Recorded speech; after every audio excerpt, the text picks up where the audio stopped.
مسجد میں جب آئیں نفلی اعتکاف کی نیت کر لیا کریں، اللہ تعالیٰ آپ کو ساری عبادتوں کے ساتھ ساتھ نفلی اعتکاف کا بھی اجر عطا فرماتا۔ اب اس ماہ صیام میں جو ہمارا اعتکاف، آخری عشرہ کا اعتکاف، میرے استاد محترم مفتی محمد خان قادری رحمۃ اللہ تعالی علیہ تا قیامت اللہ پاک ان کے درجے بلند فرمائے، چھوٹی سی کتاب لکھی اعتکاف کا مقصد کیا ہے۔ آپ نے لکھا قطع العلائق عن الخلائق للاتصال بخدمت الخالق، مخلوق سے تعلق ختم کر کے ذہنی طور پہ اپنے خالق کی بارگاہ سے چمٹ جانے کا نام اعتکاف ہے۔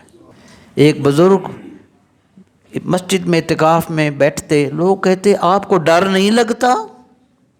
اکیلے مسجد میں بیٹھتے ہیں۔ وہ کہنے لگے مجھے کیا ڈر لگے، مجھے کوئی ڈر نہیں ہے۔ کیوں؟